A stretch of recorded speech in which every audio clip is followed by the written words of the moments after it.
I wonder if you recall something that has anything to do with names. If you have any memory at all concerning a name, I'd like you to tell me about it. Try to remember. I have a memory of a name tag, but I don't think that counts. Tell me about it anyway. It's not even mine, it's somebody else. It's okay. There was this girl. I was wondering if I could keep my name tag. Why? One of my relatives died, and I have to go to the funeral. I already got my permission from my dorm master. I should be back by Monday morning, but while I'm gone, I was wondering if I could take care of it. I don't mind holding on to it for you. Why go to the trouble of giving it to me? Couldn't you just stick it in a desk drawer? I just want you to hold on to it for me this time. Something's bothering me, and I don't want to keep it in my room. Okay. I don't want a monkey running off with it while I'm gone. She didn't show up that Monday. The teachers looked for her because they found out that she was lying about the funeral. How did they saw her? She had slit her wrist in the woods somewhere. No one knew why she'd done it. She didn't even leave a note. What happened to the name tag? I still have it. It's in a box at the back of my closet, along with my own name tag. Why did you keep it? Things were such in uproar at school at the time that I missed my chance to return it. And the longer I waited, the harder it became to just casually turn it. Covered them for you. They were stolen from you, and that's why you had trouble remembering your name. And don't worry, I found the culprit. A monkey? Yes, a monkey stole your name tags from your apartment, right around the time you began forgetting your name. I don't want a monkey running off with it. I'm very sorry. I'm a monkey who takes people's names. It's a sickness I suffer from. I'll see a name that attracts me, and then I have to have it. I know it's wrong, but I can control myself. Were you trying to break into our dorm and steal Yuko's name tag? Yes, I was.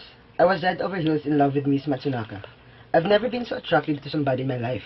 But when I wasn't able to make her mine, I decided that, no matter what, I had to at least have her name. If I could possess her name, then I'd be satisfied. Did you have anything to do with her suicide? No, I didn't. I had nothing to do with that. She was just overwhelmed by an inner darkness. But how did you know, after all these years, that Yuko's name tag was at my house? It took me a long time to trace it. When Miss Matsunaka died, I tried to get her name tag from the bulletin board, but it was already gone. Nobody had any idea where. It didn't occur to me at the time that Miss Matsunaka would have left her name tag with you, since you weren't particularly close, but one day I had a flash of inspiration that maybe, just maybe, she'd given it to you. It took me a long time to track you down, to find out that you'd got married, that your name was now Mizuki Ando. Being a monkey slows down an investigation like that. As you might imagine, at any rate, that's how I came to steal it. But why did you steal my name tag too? Why not just Yuko's? I suffered a lot because of what you did. I'm very, very sorry. When I see a name I like, I end up snatching it. As I said before, it's an illness. I'm overcome by urges I can't control. I deeply apologize for all the problems I caused you. What I've done is wrong. I understand that.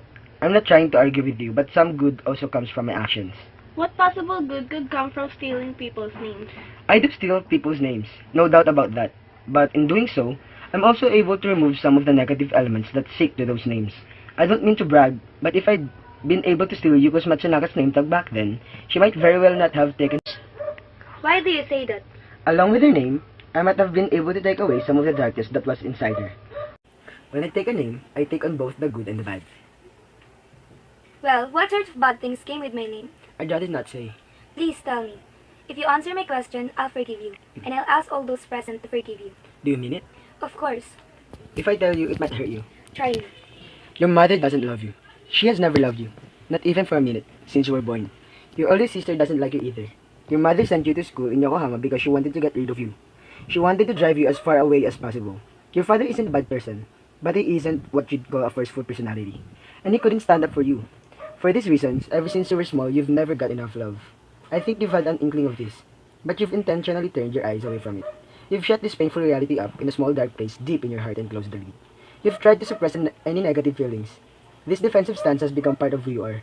Because of all of this, you yourself have never been able to deeply, unconditionally love anybody else. Your married life seems happy and problem-free, and perhaps it is. But you don't really love your husband, am I right? Even if you were to have a child, it would be the same.